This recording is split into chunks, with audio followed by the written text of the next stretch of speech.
Então, vamos lá, pessoal. Boa noite a todos. É, Vamos dar continuidade, então, à nossa aula de Introdução à Crítica Literária. Hoje a gente vai fazer, então, acho que é a nossa quarta aula, tá certo? E a gente viu nas aulas passadas, talvez, alguns esquemas mais organicistas das propriedades da literatura e do estabelecimento da estrutura onde a gente encontra o nosso ofício, né? O nosso ofício enquanto leitor profissional, enquanto crítico literário, tá certo? Então, hoje, para sair um pouco dessa dinâmica, e para a gente ganhar uma visão, uma perspectiva mais panorâmica e mais dinâmica do nosso processo, né, da nossa profissão, eu elegi dois textos, né, que eu fiz aqui um processo de intertextualidade entre os dois, tá? Vou recomendar fortemente para vocês a leitura deles. É a leitura do Por que Ler os Clássicos, do Ítalo Calvino. Tá? É um livro curto e eu recomendo a leitura para vocês, depois da nossa aula, do primeiro tópico que ele apresenta lá, que dá título ao livro, que é Por que Ler os Clássicos. Tá certo? São mais ou menos, acho que, curto, acho que umas 30 páginas no máximo, acho que não chega a tudo isso. E o outro texto é o texto do Harold Bloom, um crítico literário estadunidense, tá? Que tem um livro que se chama Como e Por que Ler. Também recomendo a leitura dele, a leitura também do prefácio e desse primeiro tópico, que também dá título ao livro, que é Como e Por que Ler, tá certo? Então, a minha proposta aqui é ver como o modo de leitura apresentado pelo Harold Bloom, né, se relaciona com as definições de clássico apresentadas pelo Ítalo Calvino, certo? E a gente começar a perspectivar a autonomia da nossa atividade enquanto leitor, tá? O desejo aqui é iluminar, né, a nossa atividade não a partir de um ferramental teórico mais calcado no historicismo, na teoria, na cultura, nos aspectos sociais, tá certo? Então, é a autonomia da atividade do leitor que a gente vai ver aqui hoje, certo? E como isso constitui aquilo que a gente chama como cânone literário, ou seja, aquilo que define para nós, por excelência, o objeto da literatura, tá certo? Eu preparei uma falinha aqui, né, para vocês também depois poderem acompanhar a partir dessas leituras que eu recomendei, né, e fazer um estudo mais minucioso disso, tá certo? Então, vamos lá. A princípio, vou apresentar aqui para vocês, para a gente se guiar também, né? Não vou apresentar as definições de clássico do, do Ítalo Calvino dessa forma, né? Elas vão surgir no decorrer do texto. São 14, são muitas, e elas são muito encadeadas.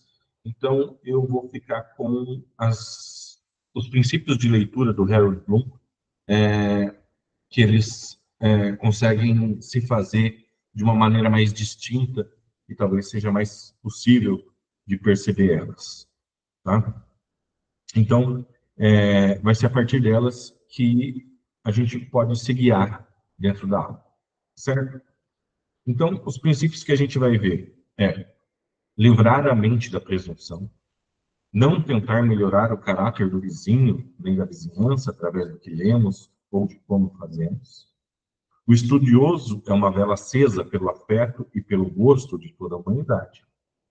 Para ler é preciso ser inventor e, por fim, resgatar a ironia. Certo? Então, vamos lá. Quando, em aulas passadas, a gente esmiuçou as propriedades literárias, né, faz agora necessidade didática e pelo nosso construto do nosso ofício, ordenar e recompor o nosso objeto de estudo. Assim, figura para nós, como objeto mais proeminente, os clássicos. São eles que delineiam as margens daquilo que forma para nós a referência mais segura do que pretendemos evidenciar e apresentar como elemento da nossa contribuição para a intelectualidade e o fazer humano. Então, nas aulas passadas, a gente compreendeu que a vocação vital da profissão do crítico é saber fazer perguntas.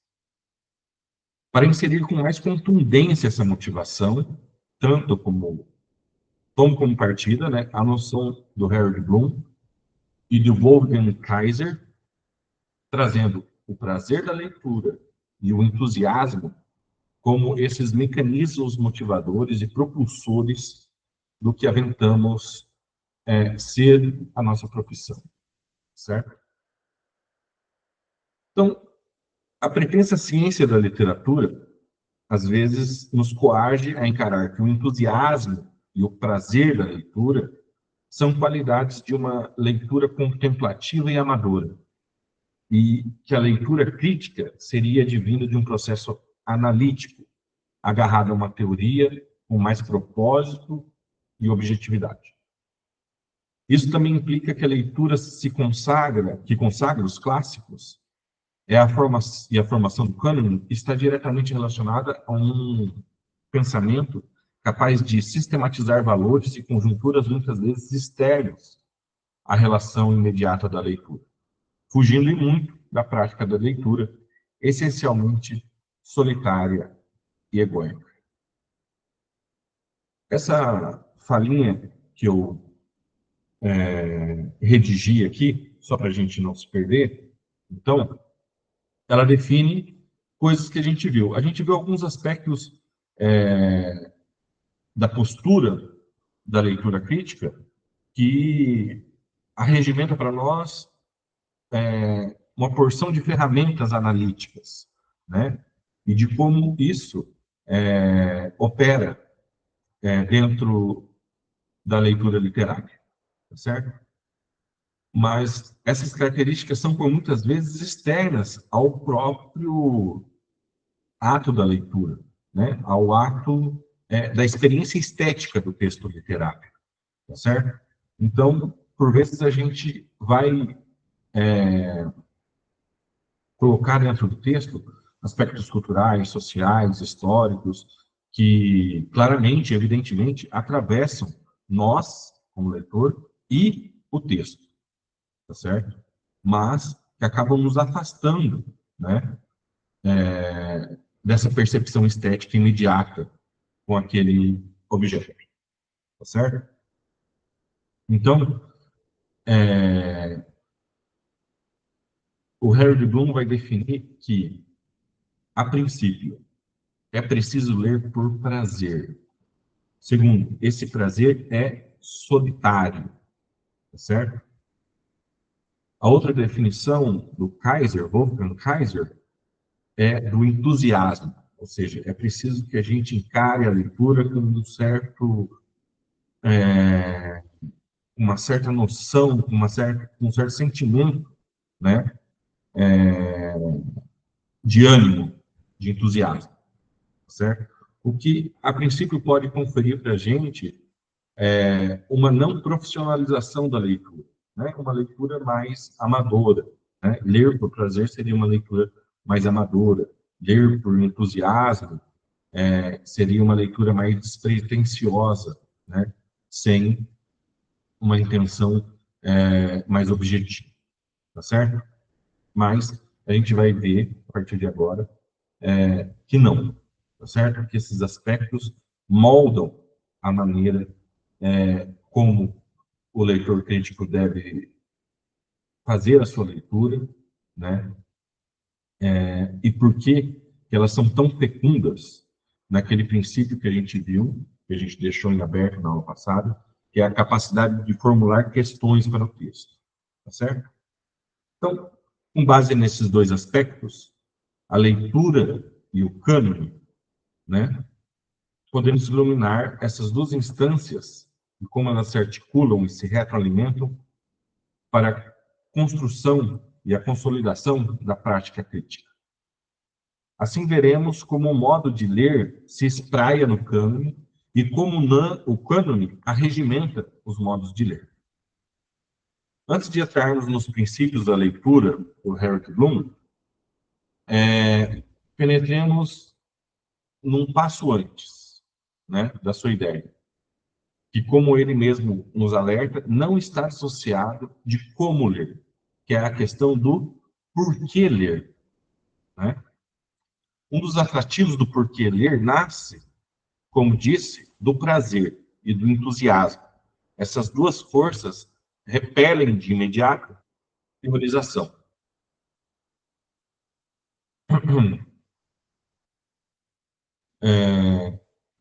Então, fica evidente que a crítica literária, a teoria literária, né, tem fronteiras que, ora, são evasivas, mas que constituem certamente cada um a sua jurisdição.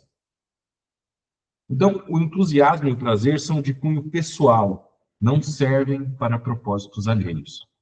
Elemento que se choca frontalmente com a ideia de teoria.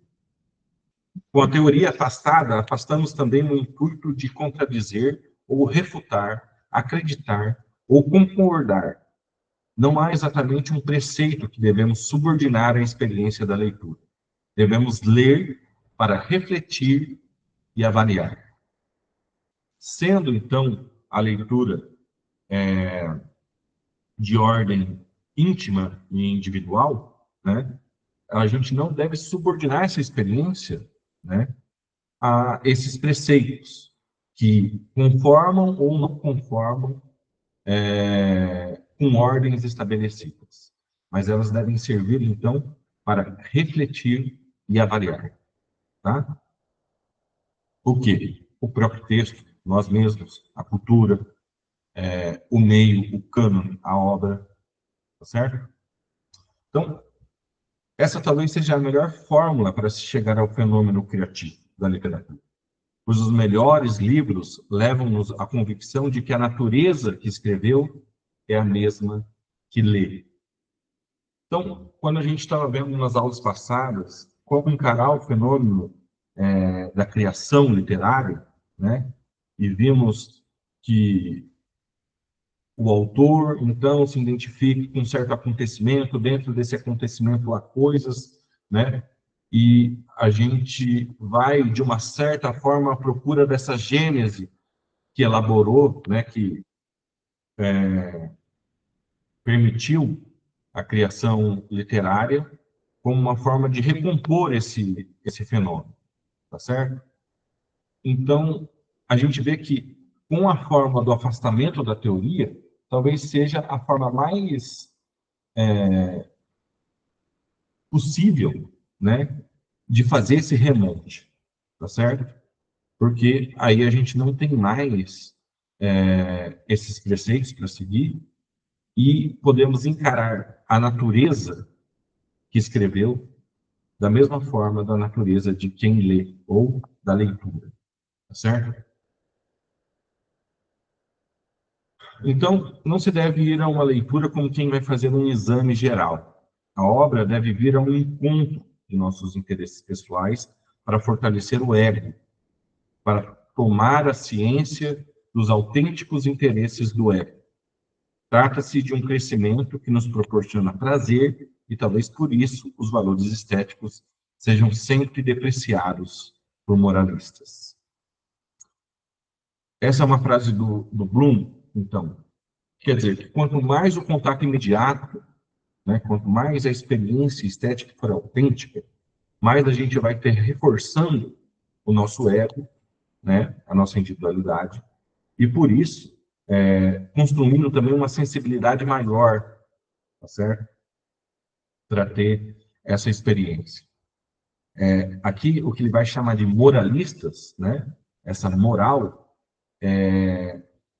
pode ser lida como uma ética, uma certa ética, né? Ou seja, há preceitos definidos para a constituição da boa leitura, certo? É isso que o Harold Bloom vai chamar de moralistas, né?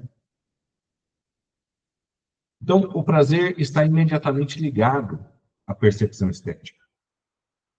A estética é o elemento de ignição para a experiência de leitura. É através dos sentidos que os estímulos se reforçam e promovem a transformação, que, em última instância, será uma transformação universal. Então, a gente pode ver aqui, nesse princípio da leitura, que livrar a mente da presunção, né, se permite a partir de um valor egóico, né? Porque se a gente liberta a nossa mente de pressupostos, a gente está reforçando a ideia de ego e a ideia de individualidade. Reforçando essa ideia de individualidade, a gente está reforçando também a nossa sensibilidade para a experiência estética. Tá certo? Então, só para a gente acompanhar aqui com os slides. Então, a primeira definição, né, que o Ítalo Calvino vai apresentar são: os clássicos são aqueles livros dos quais, em geral, se ouve dizer: estou relendo e nunca estou lendo. Então, é livrar a mente da presunção. Então, a releitura exige desprender-se de preconceitos e chavões. O clássico só revela sua vitalidade quando aceita, sem pré-julgamentos. E o leitor encontra sempre algo novo ao superar a falsa familiaridade. Certo?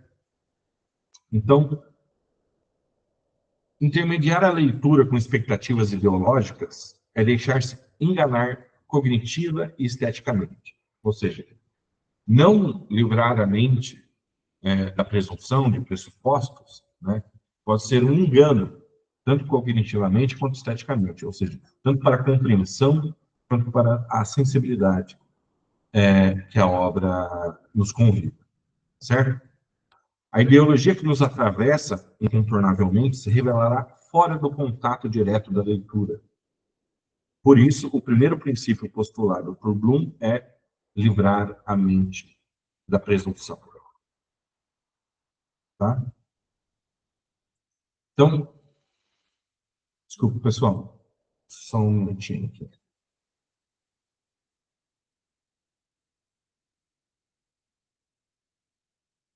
Só um minutinho, deu problema aqui.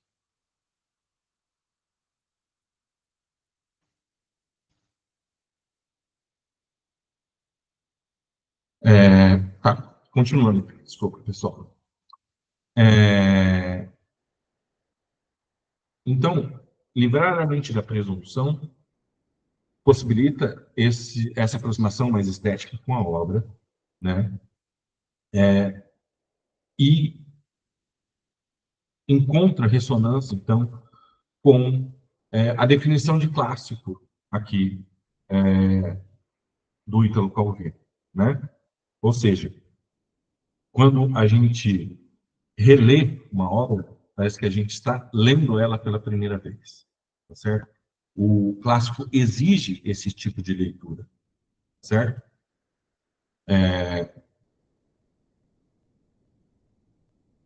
Outra definição de clássico estabelecida pelo Calvino, que tem ressonância também com esse princípio de livrar a mente da presunção. Toda releitura de um clássico é uma leitura de descoberta como a primeira. Então, vocês viram ali que eu trouxe, então, mais os princípios de leitura do que as definições do Ítalo Calvino, porque muitas vezes elas são muito próximas, certo?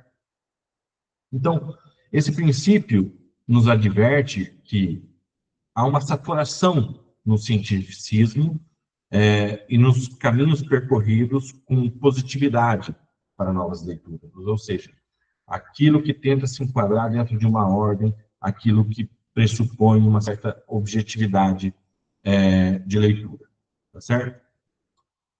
A partir desses pressupostos categóricos e classificatórios como fórmulas de entendimento.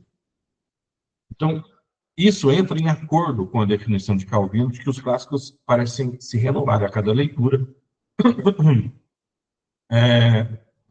Então, dessa forma, a gente vê que tanto o conceito de livrar a mente da presunção quanto a leitura de um clássico é sempre nova, alimenta um ao outro. Ou seja, o modo de ler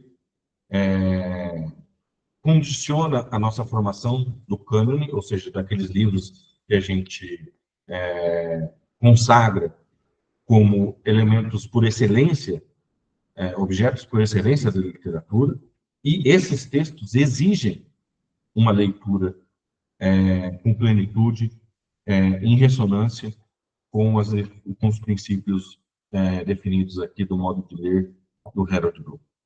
Tá certo? Outra definição que também encontra acordo com o Harold Bloom. Um clássico é uma obra que provoca incessantemente uma nuvem de discursos críticos sobre si, mas continuamente as repele para longe, né? Então, a disposição de quem se debruça para descobrir novos significados reflete bem a ideia de livrar a mente da presunção, uma vez que a ideia de procurar novos significados arruína ideias pré-concebidas e reforça a ideia de uma leitura com plenitude a partir da não presunção. Tá certo? Então, para o Italo Calvino, há intermediadores que tentam sufocar aquilo que o texto quer dizer e que só o texto tem como dizer. Tá certo? Então, a leitura não pode ser aprisionada pelo excesso de crítica, é preciso suspender presunções teóricas para escutar o texto, e o clássico resiste a reduções e exige contato direto. Tá certo?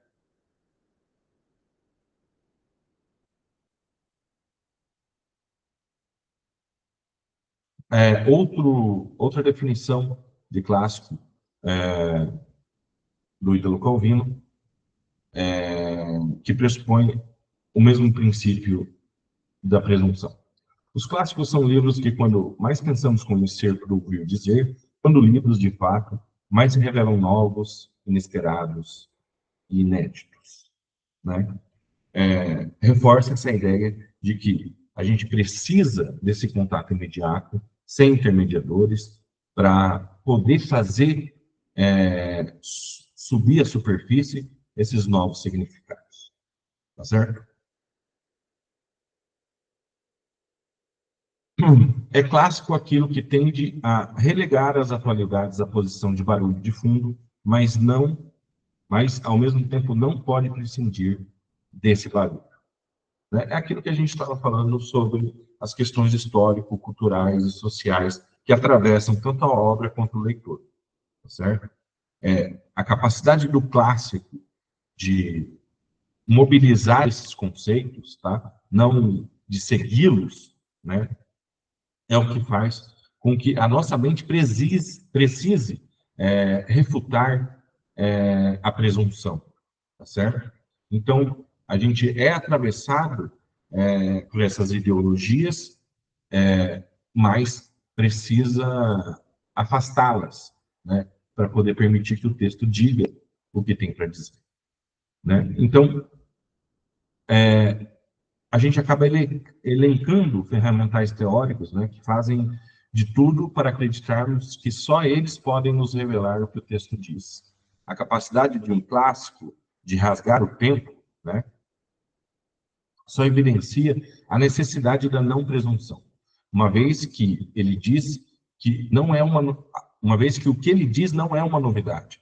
Talvez só não havíamos conhecido o que ele já dissera antes. Dessa forma, o modo como se diz é que nos interessa. E é ele que precisa desse frescor, desse primeiro encontro, pois apesar de muitas vezes já dito, o que poderia reforçar a ideia de presunção é desvanecida porque só se revelará profundamente frente a uma mente livre. Certo?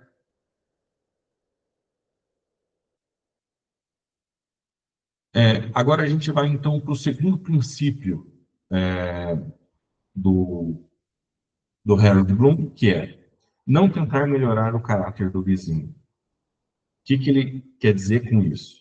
E como isso ecoa nas definições do Italo Calvino de clássicos. O seu clássico é aquele que não pode ser indiferente e que serve para definir a você próprio em relação e talvez em contraste com ele. Lembrando aqui que o Italo Calvino ele faz essas definições de clássico, tá? Sem esses recortes propriamente, que muitas vezes a gente encara logo de primeira como preceito para a constituição do cânone, que é a tradição, que é textos antigos, que é autores renomados, né?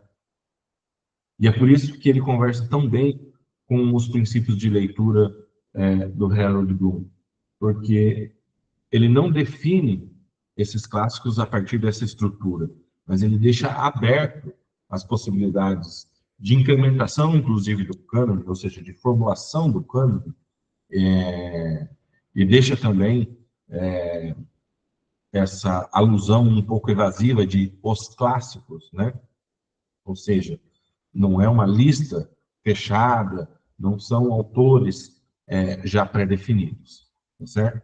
Então, é interessante a gente ver que ele chama aqui também de o seu clássico, tá certo? Ou seja, aquele que pressupõe um modo de leitura, tá certo? Então,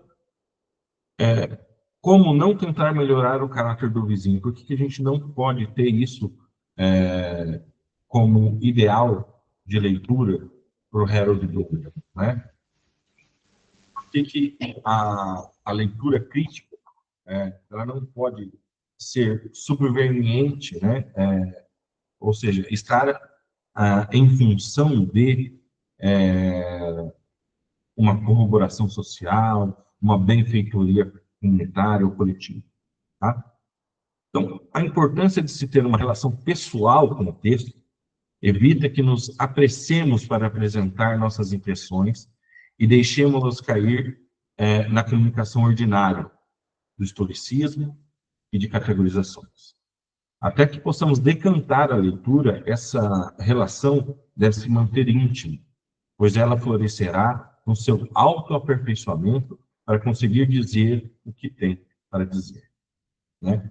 Então, quando o Ítalo Calvino põe aqui, né, o seu clássico, ele estabelece essa relação íntima de leitura que se deve ter, né? Porque é a partir dessa comunicação interna entre texto e leitor é que se dará o aperfeiçoamento da leitura, tá certo?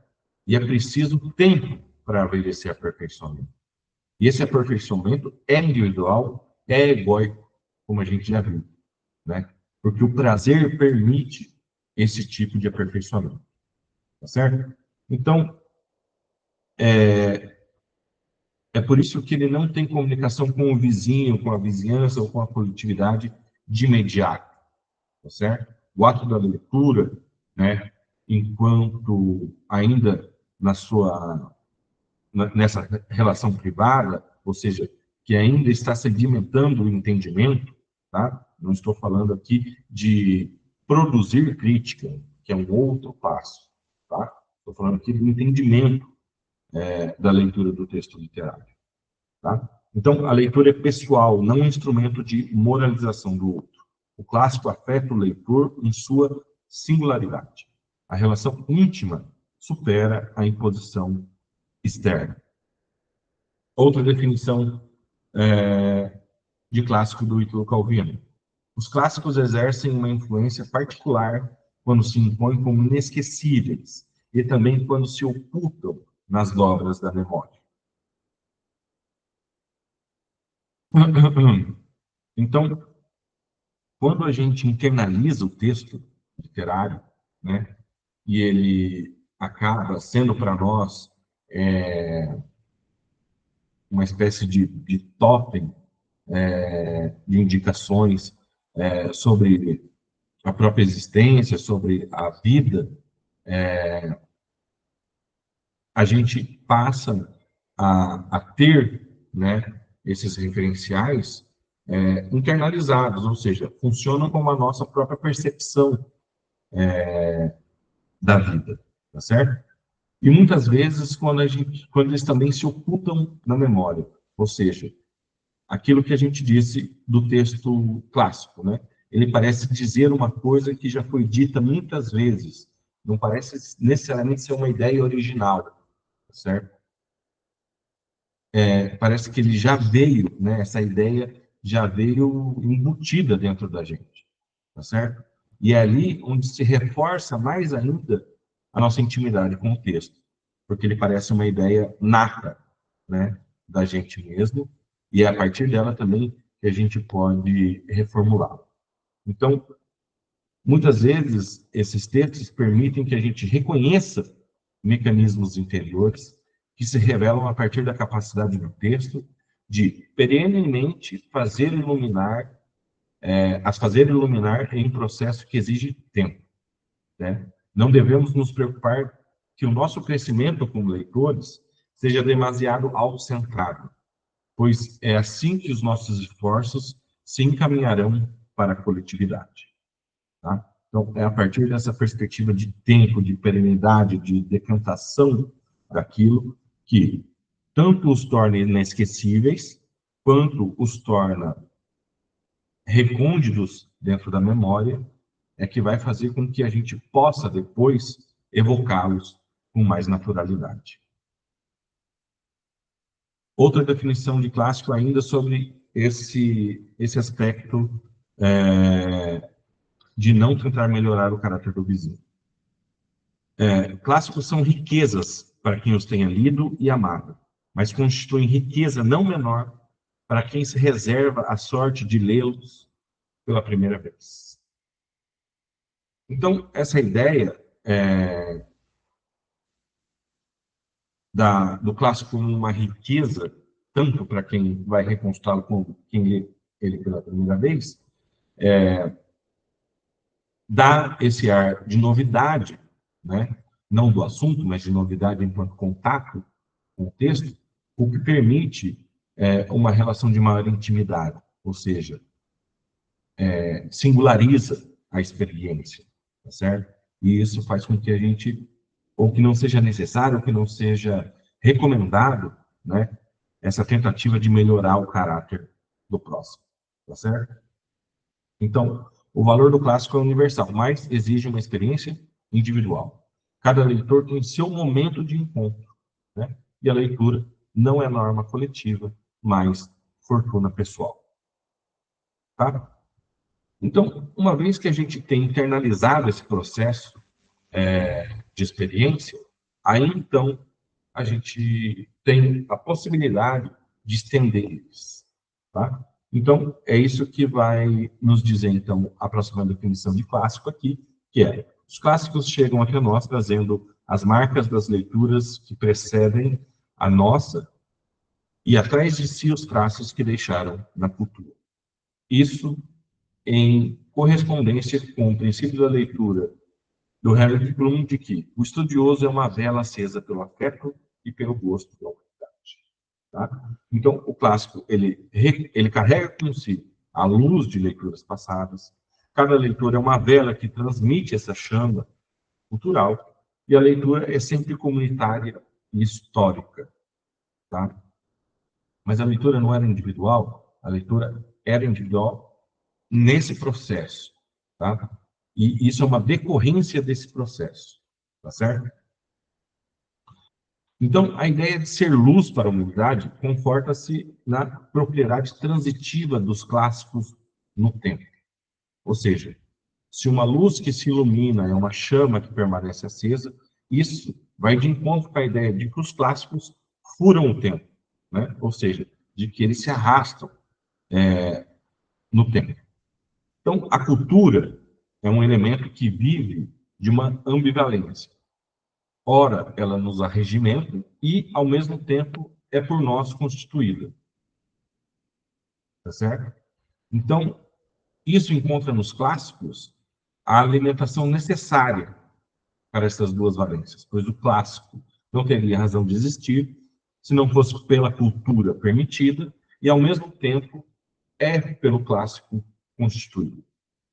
Então, a vela acesa pelo estudioso prisma o talismã apresentado por Calvino, pois os conceitos estéticos não são absolutos. Os clássicos são uma espécie de miniatura do cosmos, e quando iluminadas pela vela, apresentam uma pluralidade de possibilidades, e nesses reflexos é que você pode observar o símbolo da universalidade. Então, isso nos conduz para o próximo conceito de clássico aqui.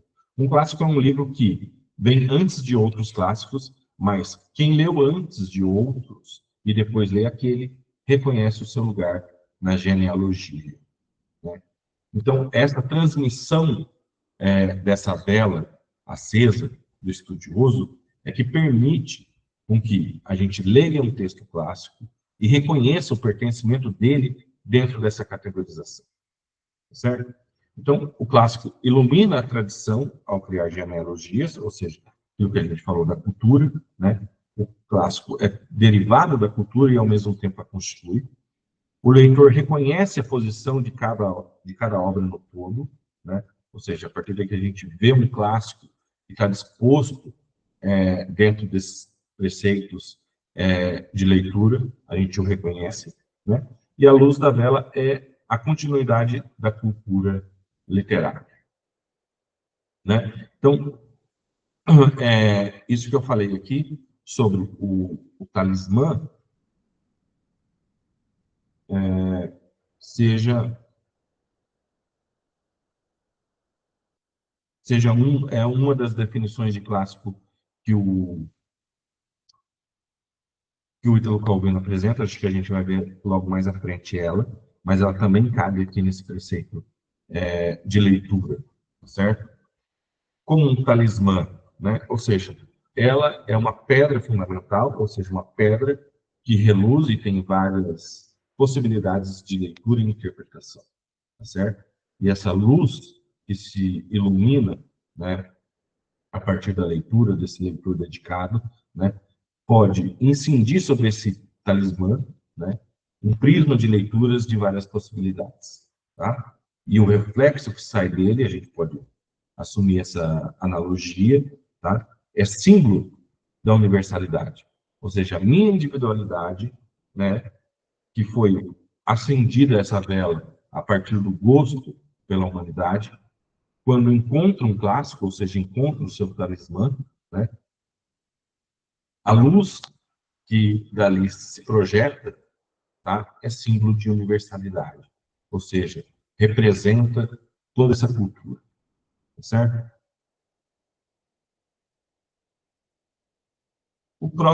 A próxima definição, aliás, o próximo princípio de leitura do Herbert Bloom é: para ler bem é preciso ser inventor. E isso encontra correspondência na definição do Calvino de: os clássicos exercem influência quando se impõem como inesquecíveis e também quando se ocultam nas dobras da memória, né? Há princípios que subordinam mais de uma definição de leitura, tá? Olha, de uma definição de clássico.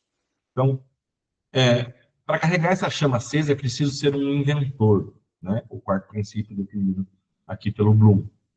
Fossem os clássicos apenas constituídos pela exclusividade da herança histórico-cultural, né, fruto do colonialismo, ninguém se incomodaria em refutar Shakespeare.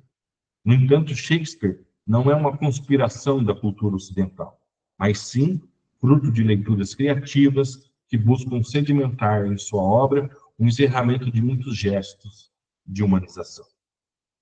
Então, para ser bom leitor é preciso ser inventor, requer o esquecimento parcial, que abre espaço para recriações, ou seja, essa ideia de que a ideia trazida pelo clássico já é nativa do nosso pensamento, é um convite para a gente recriar, refabular em cima dela, ou seja, inventar.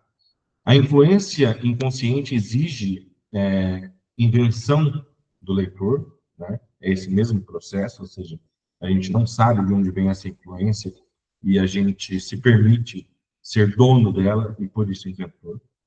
O clássico é inesgotável porque convida a criação de novos sentidos. Isso reforça a ideia de talismã e também da perenidade, né? Ou seja, dessa coisa de ser inesquecível.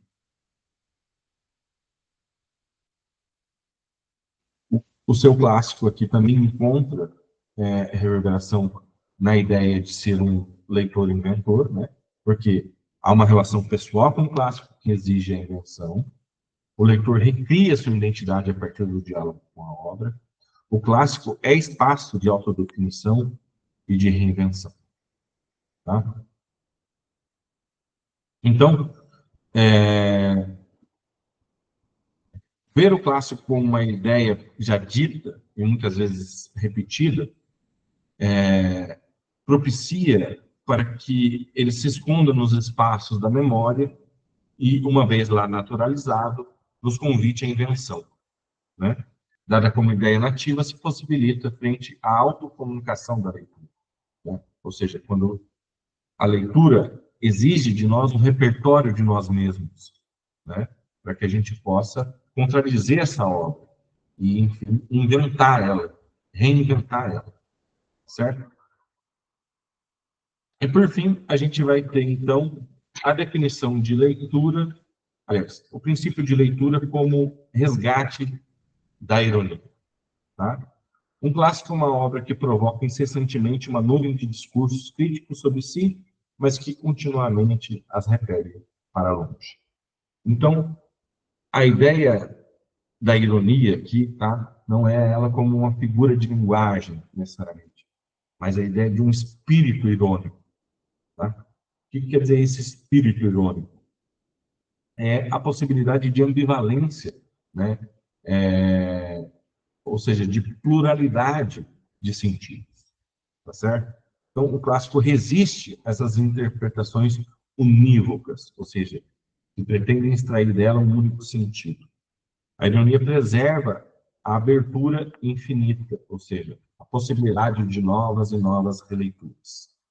Ler ironicamente é reconhecer a tensão entre crítica e obra. Ou seja, uma vez nós concentrados dentro da cultura e estabelecendo essa relação entre o sujeito e o objeto, a obra, temos que ter um princípio irônico de desconforto, tá? Para poder suscitar ali alguma força motriz de intelectualidade, tá? Sem essa suspensão, sem essa suspeita, sem essa ambivalência de sentidos que se conforta e ao mesmo tempo se estranha, não se produz crítica literária, tá certo? Outra ideia de definição de clássicos do Italo Calvino que reverbera no princípio da ironia. É clássico aquilo que persiste como rumor, mesmo onde predomina a atualidade mais incompatível. Ou seja, aquilo que a gente pressente, né, como um sentido que está fora do habitual, fora daquilo que a gente reconhece, tá certo? Então, ela permanece ali, indagando, né, a forma como a gente se estabelece, tá? No meio social e no meio cultural. Então, a permanência subterrânea revela sua força irônica. O clássico sobrevive em meio a contextos hostis. E a ironia é a chave da sua resistência cultural. Outra definição aqui, então, de clássico, também em consentimento com a ironia. É clássico aquilo que tende a relegar as atualidades à posição de barulho de fundo, mas ao mesmo tempo não pode prescindir desse barulho. Bom, a própria frase, que é a própria construção da definição do Italo Calvino, já propõe para a gente uma ambivalência, característica por excelência da ironia, né? Então, ao mesmo tempo que se comporta dentro da cultura, também provoca a cultura em desconforto. Então, essa é uma propriedade do clássico para o Calderon. E reconhecer essa propriedade, reconhecer, iluminar essa propriedade dentro do texto, é um princípio de leitura que faz do objeto literário um clássico e também exige do leitor que ele reconheça. Então, o clássico transcende o presente, mas dialoga com ele. A ironia está em absorver e relativizar a atualidade, e essa tensão mantém a obra viva ao longo do tempo. Tá? Então, pessoal, o princípio da leitura de ironia possibilita essa reverberação de sentidos, né? Essa propriedade defendida como característica dos clássicos, né? Afirma que Harold Bloom afirma que a morte da ironia é a morte da leitura. Tá? O desconforto que a ironia provoca é a instabilidade que nos mobiliza dentro da cultura, uma vez que nela inseridos e, ao mesmo tempo, críticos dela. As duas faces da ironia são as vias que possibilitam a dialética da leitura, quando afirmam e negam ao mesmo tempo o seu pertencimento. Então, neste momento, a gente pode ver o encadeamento dos princípios da leitura, né? Ou seja, livrar a mente da presunção possibilita um contato mais íntimo com a leitura.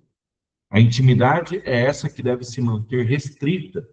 Aliás, essa relação deve se manter restrita à intimidade entre leitor e texto. Pois só assim é que a gente pode decantar o nosso entendimento e permitir que nossa vela seja acesa pelas relações de universalidade expressas através da nossa individualidade. Para que ela ilumine, pisme, o talismã dos clássicos, iluminação essa advinda de uma leitura criativa, né? Criatividade que suscita o nosso sentimento irônico para com o lugar onde pertencemos. Se soubéssemos onde estamos e o que estamos fazendo, não seria necessário investigações, fabulações, construções e projeções da nossa humanidade. A ironia vem desse lugar de experimentações de viver e estar vivendo. Ler sentimentos humanos descritos em linguagem humana se realiza na nossa capacidade de avaliação e reflexão da própria vida. Mas isso também só se dará se encontrarmos a mesma natureza na leitura como na escrita. Então, pessoal, é isso que eu tinha para trazer para vocês. Eu recomendo novamente, fortemente, a leitura desses dois textos para a compreensão mais profunda dessa argumentação que eu trouxe aqui hoje. Tá certo? Eu queria trazer aqui para vocês também um trechinho só desse texto do Harold Bloom, de como ler, principalmente a respeito da ironia, que eu acho que pode ser elucidativo também. Tá? E como ouvi um professor mais velho dizer também, né, quando a gente percebe que a nossa aula está um pouco caindo na monotonia, é bom sempre ler alguém de preferência melhor que a gente. Michele, pode falar. Oi, professor, boa noite. Boa noite. Eu acho que pode fazer a leitura, que a minha pergunta era mais operacional, né, de como estão funcionando as aulas. E aí, quando o senhor finalizar, é para a gente não perder o fio da meada. Obrigada. Tá bom. Obrigado, Michele. Então, vamos lá. O princípio da ironia, né? Esse princípio, porém, leva-me quase ao desespero, pois ensinar alguém a ser irônico é tão impossível quanto instruí-lo a ser solitário. Contudo, a morte da ironia é a morte da leitura e do que havia de civilizado em nossa natureza. Aí ele traz aqui um pequeno poema. Pisei de tábua em tábua, com cautela, a trilhar, a minha volta estrelas, sobre os meus pés, o mar. Quiçá o próximo passo o último da sequência, daí o andar precário e, para alguns, experiência. Então, de modo geral, o caminhar dos homens e das mulheres tem características próprias, mas, ao menos que estejamos marchando, cada pessoa caminha à sua maneira. Dickinson, que é a autora desse poema, mestre do sublime precário, dificilmente será compreendida se lhe ignorarmos a ironia. Ela caminha pela única trilha disponível, de tábua em tábua. Mas toda a cautela, ironicamente, parece justaposta a um espírito de revolta contra as convenções, que a faz se sentir em meio às estrelas, ainda que tenha os pés no mar. O fato de não saber se o próximo passo será o último da sequência confere-lhe o andar precário, que ela própria não identifica, a não ser pelo fato de que alguns chamam-no de experiência. Eu achei interessante a análise desse texto, porque é justamente isso que a ironia, enquanto espírito de leitura, deve ser para a gente. Esse andar estreito, né, entre a conformação e a precariedade do andar, ou seja, aquilo que ainda se apresenta como possibilidade. Tá certo? Por hoje é isso, era isso que eu tinha que apresentar para vocês. Tá? Vou pedir para vocês só assinarem a lista de presença, tá? Não esquecerem de assinar a lista de presença, lerem esses textos, tá? Por que ler os clássicos do Ítalo Calvino, que é muito fácil de achar, e como e por que ler do Harold Bloom, tá? Michele, fica à vontade a pergunta que você tinha para fazer. Oi, boa noite novamente. Eu estava na dúvida, porque eu sou nova no curso, né? Eu cheguei mês passado. E aí, na semana passada, que teve aquela semana de conhecimentos gerais, foi que eu descobri que estava tendo, né? Que tinha um mural de avisos e que estavam tendo essas aulas. Inclusive, eu lá olhando o canal dessa linha nossa, eu vi que já tinham algumas aulas e tinha a primeira dessa. Aí o senhor já comentou que essa já é a quarta, e eu queria saber como eu faço para acessar as outras aulas. Michele, você viu no canal do YouTube? No YouTube, isso. Na playlist só tem a primeira dessa. Eu vi algumas outras de outras matérias, mas dessa de crítica eu só vi a primeira aula. Inclusive, eu estava achando que hoje era a segunda, né? Porque o que tinha lá, eu não me atentei na data que foi publicada. Aí, quando o senhor falou de que era a quarta, eu falei, vixe, perdi duas. Aí eu queria saber onde é que eu achava. E a outra pergunta era: eu vou ler os dois textos, aí se eu tiver. Assim, essa aula vai ser publicada, porque aí eu, na leitura e no reassistir a essa aula, né, que eu acho que a gente consegue concatenar melhor as ideias, se eu tiver alguma dúvida, para onde é que eu envio essa dúvida? Tá, Ou a gente pode trazer isso para a próxima aula? Vamos por partes, então, Michele. Primeiro. São muitas perguntas, desculpa. A questão, tudo bem, sem problemas. A questão dos vídeos, a gente também está com um déficit aí, como é que eu vou dizer, operacional, tá? Que alguém que suba esses vídeos para o YouTube, tá? Então, as aulas estão comigo, eu tenho a gravação delas, e daí eu só estou esperando que subam essas aulas. Então, em breve, essas aulas estarão disponíveis no YouTube, tá? Quanto à questão das dúvidas que você possa ter, tem a tutoria, tá? Que você pode enviar, e também você pode trazer aqui para as próximas aulas, para os nossos próximos encontros, tá? As minhas aulas serão sempre às quartas-feiras, às 19 horas, tá? Eu acho que ainda a gente vai ter mais alguns encontros dessa disciplina. Se eu não me engano, acho que ela vai até outubro, se eu não me engano, tá? Então, assim, para todos vocês, inclusive, tá? Leiam esses textos, tiverem dúvidas, a gente pode retomar nas próximas aulas, tá? Sem problema nenhum. Respondido, Michele? Respondido sim, muito obrigada. Beleza. Quem falou aqui? Acho que foi a Camila. Camila, a lista de presença. Espera aí, que eu vou tentar passar aqui de novo, tá?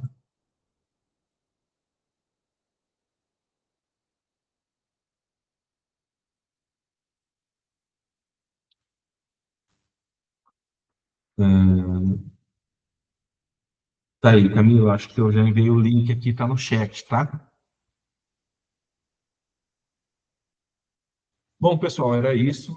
Então, a gente tem o nosso próximo encontro na próxima quarta-feira, tá?